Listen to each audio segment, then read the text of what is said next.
Hi everybody, Miles here, the golf professional at Southwick Park Golf Club. This week's video is come out of a little meeting I've had with a friend of mine. So I've got this friend called John. We used to play junior golf together. We always have a story together that he had this hole in one on the 11th at Rowlands Castle. He flew it straight into the hole. We never saw it go in anyway. It was a great hole in one. And he's come back to golf. He's got family members that play now, grandkids that play. So he's come back into golf. And we had a good chat the other day about what's changed, because he wants to buy some new equipment. He's still got his old set of Mizunos. They've still got the original grips on them. He's got an old driver. Anyway, he wants to upgrade some of his stuff. So we were talking about equipment. But then he said to me, what is it about this massive obsession with flop shots? And because when we were playing and when he was playing back then as a junior, it didn't exist, because 60-degree wedges didn't exist. Opening the face existed, but probably the whole thing as a shot didn't exist. And we had a good laugh about it. He said, everyone's trying to play a flop shot from everywhere. And he's exactly right. And I've spoken to some of my little juniors about this as well. They're playing flop shots from everywhere because it's such fun. And it will be like this type of shot. This needs a nice little run up with a 9-iron. And you'll get people, oh yeah, this calls for the old floppy. And they're standing here like this from this sort of range, ripping underneath it, trying to play these Hail Marys from absolutely everywhere. And it is something that you should probably stop doing. Do you know what I mean? I mean, I think, like, from this sort of range, I'm going to have 8-9 pitch gap sand, definitely not lob. So that's 5 clubs off of 3 ball positions, off of probably 2 or 3 swing paths to alter how the ball travels. So I've got, every time I come to this shot, I've got a massive range of options of how I'm seeing the lie and how I'm seeing how far the shot is. And all I'm telling you, it is not this. It is not that shot. It's never going to be that shot, because it's crazy. Every now and then you're going to pull off a worldie. So this is for all the men aged 30 and below. This lob wedge is a privilege to use. Only use it sparingly. Only use it when you absolutely have to. When you're short-sided, probably to the side of a green or in the face of a bunker, or where you need this maximum amount of loft. Because if you want to show it all this loft, what you're also showing it is the leading edge. And when it goes wrong, it's going to go so wrong. So yeah, this week's video, stop being obsessed by lob wedges, stop trying to play flop shots from everywhere because it's good fun, and get your score down. Okay, so before I leave and go back in, I thought while we're here, we might as well talk about flop shots and a place where you probably do need to have a go at trying to use it. So, a normal chip from here with this pin, with this particular pin, if I played it with my 60 straight,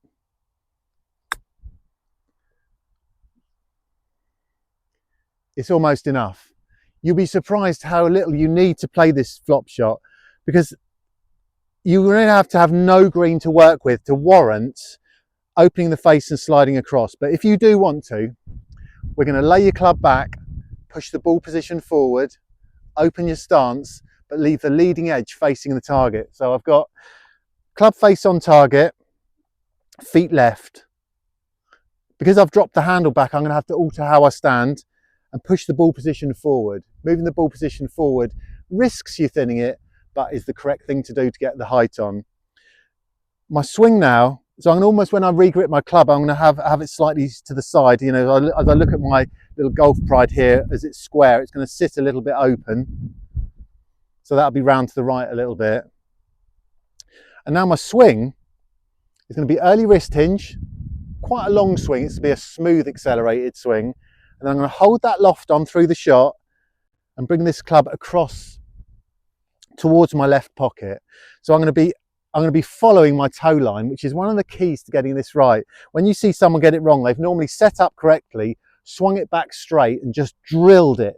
So you've got to use that angle of attack, and you've got to keep the loft on and use a longer, smoother, softer swing with acceleration. And that will up and down it quite safely. So the pitfalls are to playing your flop shot wrong, ball position too far, middle or back, club coming back too straight or too square will drive the ball. And then there's obviously all those other good habits, making sure you've got the weight on the left side. So that's how you need to set up for these shots. Club 1, ball position and stance 2, have a little shuffle about, get happy, let your hands marry onto the club and get comfortable, and a longer, softer, accelerating swing. And that last one was rubbish, and that's why I would have stuck with my first option, which was being my standard little chip shot, but just using natural loft of the 62. Out of the 3 I played, that one's I'm going to knock in that putt, the first one.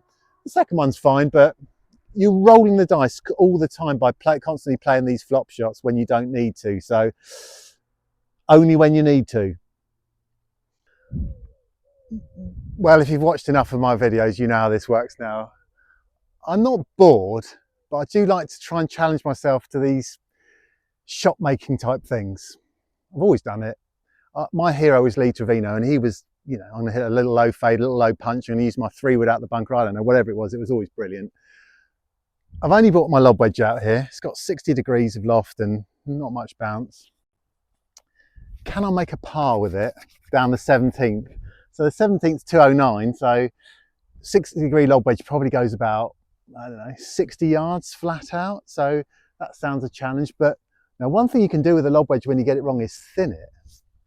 I don't think I can thin it 200 yards, but if I get it right, I can get most of the way to the green, I reckon. So that's what I'm going to have a go at.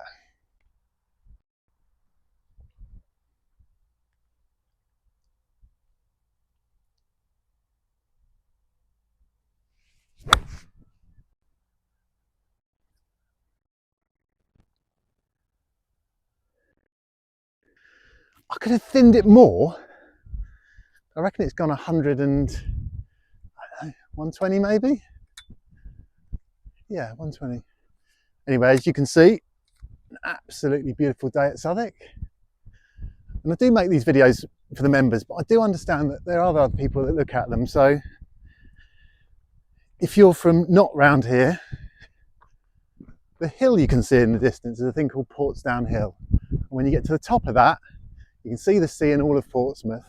So it's yeah, it's a nice little part of Hampshire, right on the very, very south coast. And it isn't always bad weather, but it isn't always great at the same time. And this is a very hard end to the 18 here. 16, 17, 18, if you've got a good score going, it's normally where you've got to hang on. I was just in the clubhouse a minute ago and I looked at the, just happened to be getting a coffee, and the Mr. Welton's 62 scorecard was there, and I was just having a look at it thinking, you know, I wonder where he's made all his birdies and how good his game was, and he birdied the 17th. So as a score, when you've got a 2 down this wicked hole, you are going some, because 207 yards and a bit further off the back, which I think he was probably playing from, you'd have had to hit a long iron onto this green, I would have thought. Yeah, good skinny old lob wedge. It's given me a chance. Now all I need is a really good wedge on, and yeah, I'm gonna just try and go for this and try and get it all the way in the air, I think, or not. Right, come on, we're talking about Lee Trevino. Let's play like Lee Trevino. I'm landing this short and running it on with a 60 off the back foot.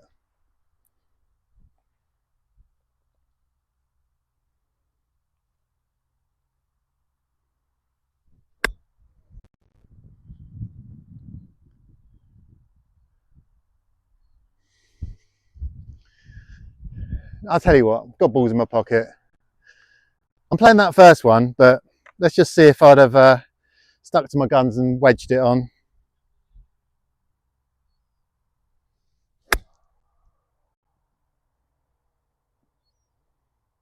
Probably would have been better. I'm trying that runner again, because my eye suited that.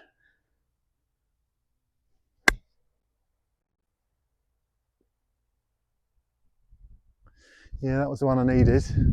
Anyone can do it the second time, or the third time, or the 5th time. So yeah, I'm going to get a 3 here. Probably not. Almost definitely not. But it was good fun. I think you should challenge yourself and try these things sometimes. It's good, really good for your golf. You think it's, no, that was rubbish on it. Could have done better, Mars, could have done better. That's when rushing and not having any practice swings like I always tell people they should be doing. I'll tell you what, I'm just gonna roll this in and be done with it, and it'll be a good video.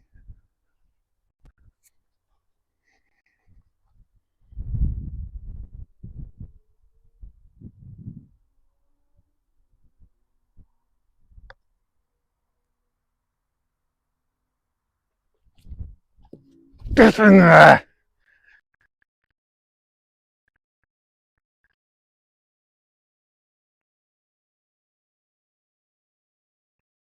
But I told you I was gonna get a 3.